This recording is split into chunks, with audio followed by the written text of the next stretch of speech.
Hey there, and welcome to the Do Life Big podcast.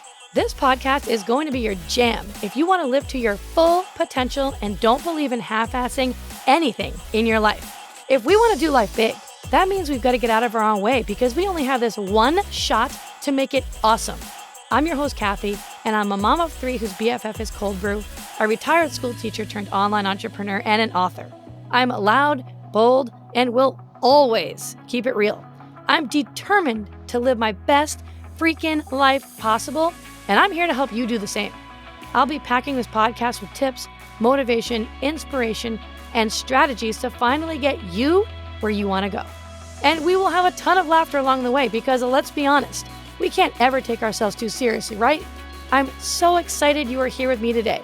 Now let's get this party started.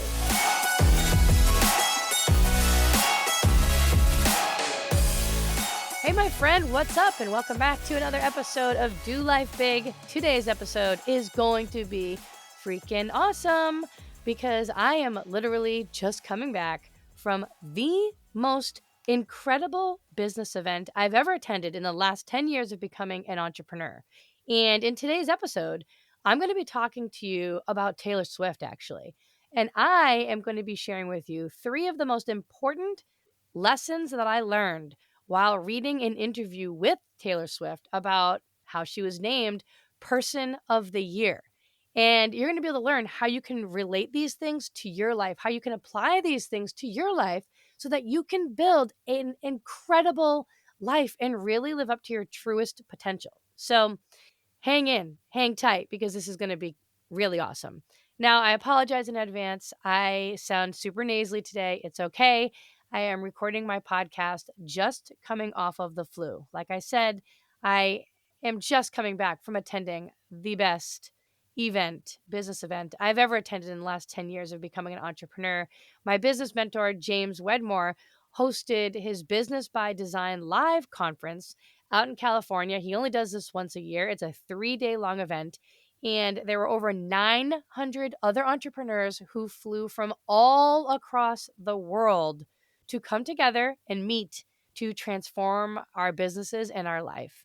And I literally knew no one. Little old me just literally hopped on a plane. I left from Florida.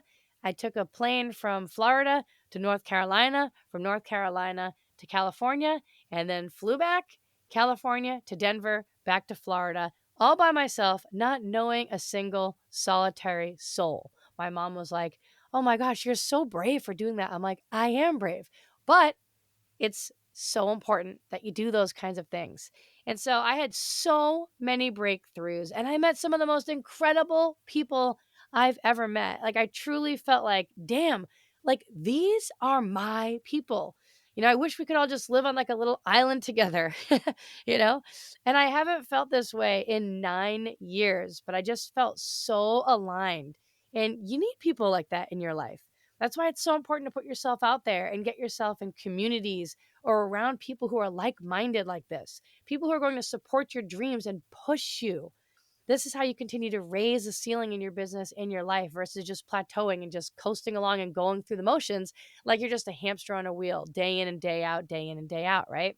So bear with me through this episode with my super nasally voice. I came back from this event, immediately got the flu, and have been in bed, legit bedridden, have not been this sick in I don't even know how long.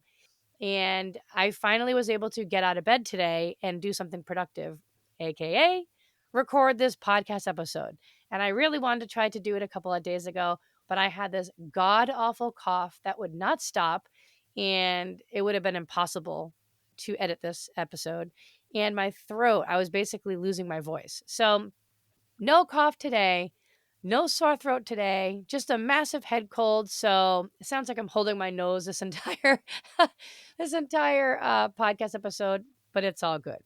So I'm at this event, and there was this common theme from most of the speakers, and it was that you already have everything that you need inside of you right now to succeed at whatever it is that your heart desires.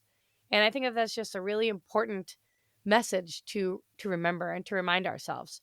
And when I came back from this event, I truly came back a transformed person. I've been on another level. since returning, just another frequency and just so much more elevated than I've been in a long, long time. And I had been in bed sick with this flu all week long. And it's just funny how the universe works, right? Because I was ready to come back and kick ass immediately and, start sprinting out of the gates, get straight to work. But then the universe was like, nope, Kathy, you're going to get the flu and you're going to stay right here in bed and you're going to continue to just reflect over the next 4 or 5 days. So I did. I spent more time reflecting, which is hard for me to do because I'm a doer, overachiever, go, go, go, working on it. So I did this and I did a lot of resting and a lot of sleeping, but I also did some reading here and there. And I love reading and learning about other extremely successful people, no matter what their background is and what they're successful in. And I came across this article about how Taylor Swift was named Person of the Year. And I read the article all about the interview that she had. I read the whole interview.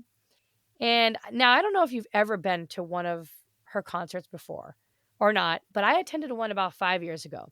And it was the best concert I've ever been to because she doesn't just stand there and sing, at the microphone.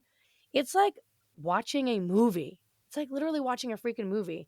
The way that she sings and then she performs and she tells a story and the way she connects with her audience, it's just absolutely incredible. And so I read this whole interview and I was like, wow, there are some really important lessons here that she's sharing that are important for me and that I know will help you in your life and in your journey so that you can live out your best life and so that you can go after your dreams and that she can make shit happen and stop with the excuses. And so I picked out 3 of what I felt were the most important lessons that I learned while reading this interview, and I'm going to share them with you.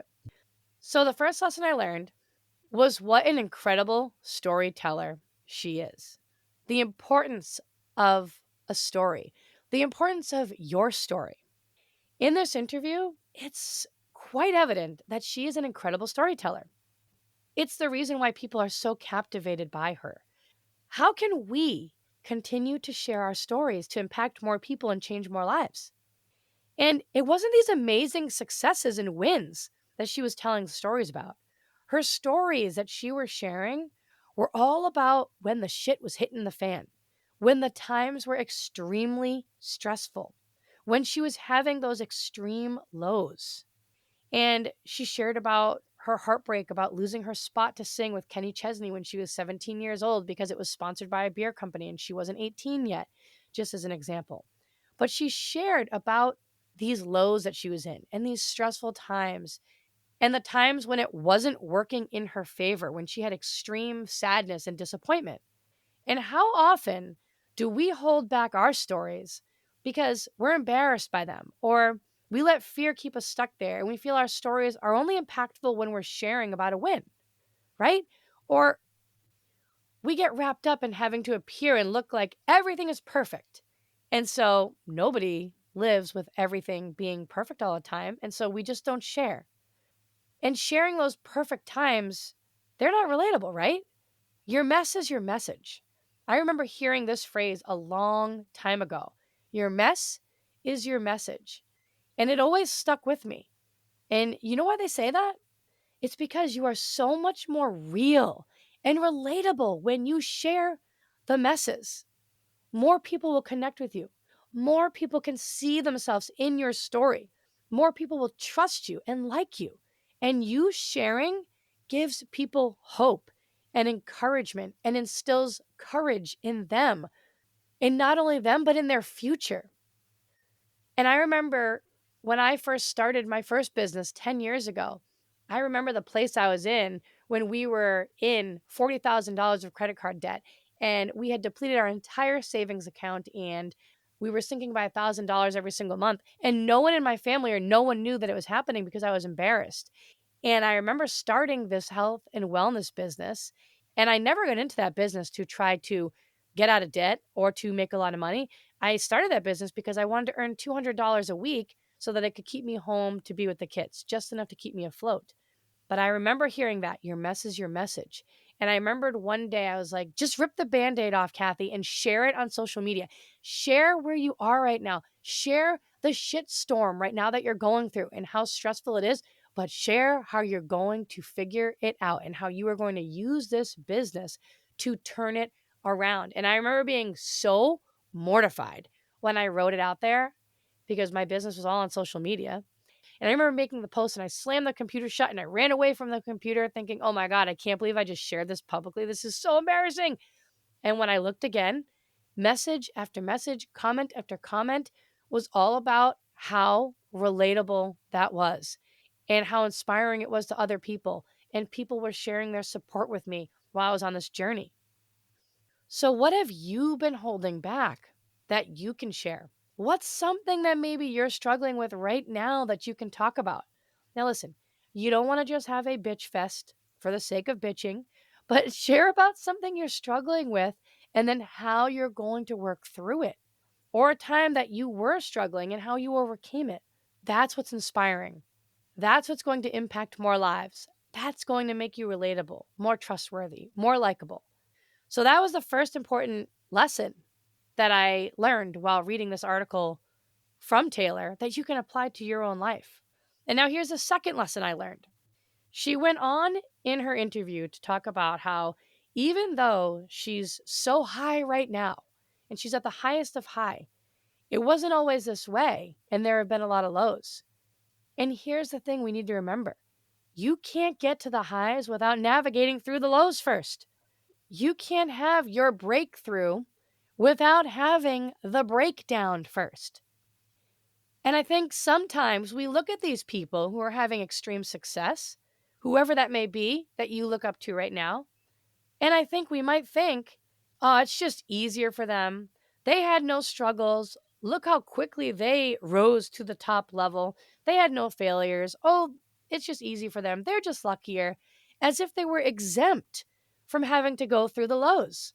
But those people who have had such massive success, anyone who's had any level of success, has had far more failures than the average person. That's how they got there, because that's how it works. So, how many times, myself included, by the way, have we hit rock bottom or hit a roadblock and then said, screw it, I'm done. I'm done. I guess I'm just not meant to do this.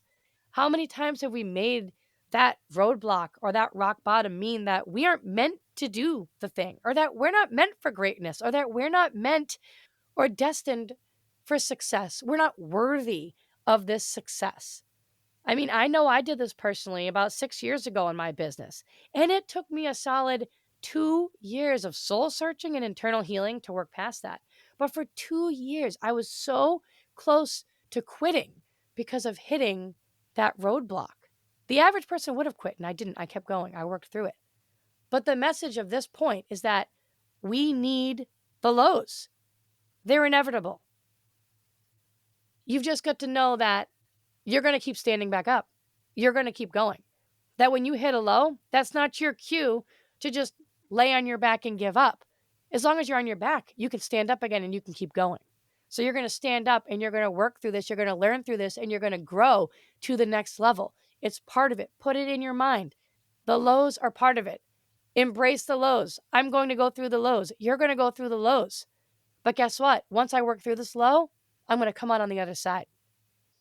And the third thing that I learned that I wanted to share with you was the importance of celebrating where you are now, where you're going, and where you've been.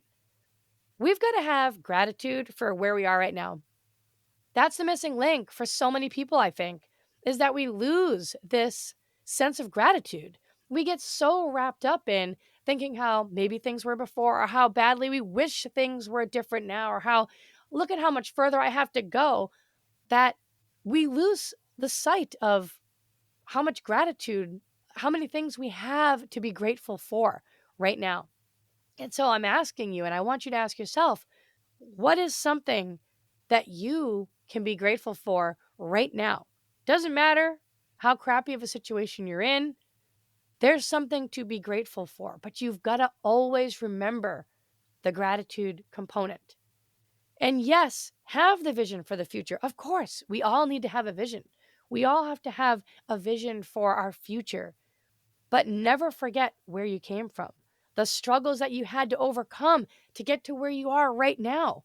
And remember, no matter what, you are still someone's inspiration where you are right now. So, just to recap, the 3 valuable lessons that I learned from Taylor Swift and how you can relate them back to your life and how I can as well. Number 1, be a storyteller and remember that your mess is your message. Number 2, the lows are inevitable and you must go through them to reach the highs. And number 3, celebrate where you are right now, where you've been, and where you're going. So I hope that you enjoyed today's episode. Make sure that you hop in my free 5-day vision goal setting group. It is going to actually kick off on Monday, December 18th. I will be going live in the group every day. You will have access to this forever. But we're going to be kicking off on Monday the 18th. I'm bringing you the energy, and we are going to set yourself up to have the most amazing 2024. You can't just waltz into 2024 and hope that things work out. You have to be intentional, and you need to have some goals, and you need to have a crystal clear vision, and you need to get clarity on your vision, and you need to raise your energy. And more importantly, you need to figure out what that limiting belief is that's been keeping you right where you are now. You need to be able to figure out what that limiting belief is, and we need to replace it with a more empowering one. And we're going to do all that in my 5-day free group. So you can go to kathyreuter.com/goals. You can put your name on the list, get access to the group, share it with a friend, join on in, and it is going to be freaking amazing. Let's do this. Let's have an awesome 2024. I hope you have an awesome day. Thanks for being here. You know I love you, and I think you're awesome, and I will see you the next time. Bye.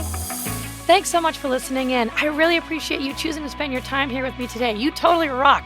Hey, listen, if you loved today's episode, go ahead and tag me on social and go share this with a friend right now. Like, do it immediately before the day gets ahead of you and you totally forget. Couldn't be more pumped to be on this journey with you guys. Go make today awesome, and I will see you the next time.